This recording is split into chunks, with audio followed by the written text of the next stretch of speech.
சூர்யாவோட அகரம் ஃபவுண்டேஷனை கம்பேர் பண்ணுறப்ப ராகவா லாரன்ஸ் பெரிய லெவலில் ஒன்றுமே பண்ணலன்றது என்னுடைய பெர்ஸ்பெக்டிவ். சூர்யா எத்தனையோ அவங்களோட அகரம் ஃபவுண்டேஷன் எவ்வளோ பேரை வளர்த்துருக்கு.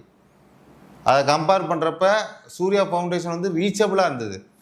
ராகவா லாரன்ஸ் அவர்களுடைய ட்ரஸ்ட்லாம் எங்கே இருக்குது, என்ன பண்ணாங்கன்றதே எனக்கு இன்னமும் அது ஒரு கேள்விக்குறி தான்.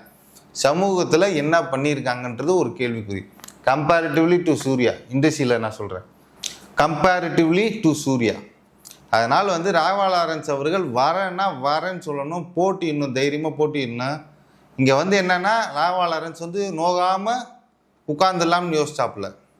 இப்போ டிவிக்கே ஜெயிச்சிருச்சு, அரசு அமைச்சிருச்சு.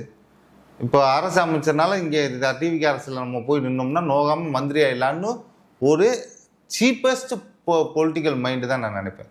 ஒரு சீப்பஸ்ட் மைண்ட் செட்டு தான். 2026 தைரியம் தான் நிற்க வேண்டியதானே, ஏன் அதுக்கு முன்னாடி தேர்தல் இல்லை? இப்போ இங்கே ஜெயிச்சதுக்கப்புறம் வாய்ப்பு இருக்கே, நம்மளால் போக முடியுமேன்னு சொல்லிட்டு இந்த அரசியல்லாம் பண்ணிக்கிட்டு இருக்காப்புல. ஏன்னா ஜெயிக்க முடியும் அப்படின்ற ஒரே காரணம் தான். ஆனால் ராகவா லாரன்ஸ் அவர்கள் இந்த சீப்பான மென்டாலிட்டியை மாற்றிட்டு தூக்கி குப்பையில் போட்டுட்டு தைரியமாக மக்களை ஃபேஸ் பண்ணி தைரியமாக நீங்கள் என்ன பண்ண போகிறீங்க, மக்களுக்கு மேற்கொண்டும் என்னென்ன செய்ய போகிறீங்கன்னு மக்கள்கிட்ட தெளிவாக சொல்லிவிட்டு நீங்கள் அங்கே அரசியல் பண்ணுமே தவிர்த்து மக்களை போய் நீ வந்து நான் வரலாமா வேணாமான்னா முதல்ல ஒரு வாட்டி வான்பாங்க, அடுத்தது வேணாலும் பேசிக்கிட்டே இருக்கான், வராதப்பா போப்பா நீ வீட்டிலே இருப்பா அப்படின்னு டென்ஷன் ஆகி திட்ட தான் செய்வாங்க. அப்போ அதோட ரிஃப்ளெக்ஷன் தான் இப்போ நீங்கள் சமூக வலைதளங்களை பார்த்தா எல்லாம் ராகவா லாரன்ஸ் போட்டு ஓட்டுன்னு ஓட்டுறான். நிறைய பேர் வரவே வேணான்ட்டாங்க.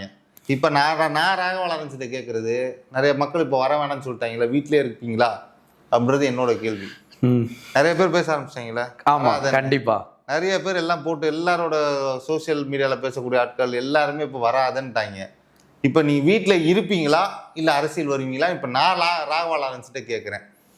சொல்ல மாட்டாப்புல, நம்மளை மாதிரி சிறு பத்திரிகையாளர்களோட குரல் கேட்குமான்னு தெரியாது.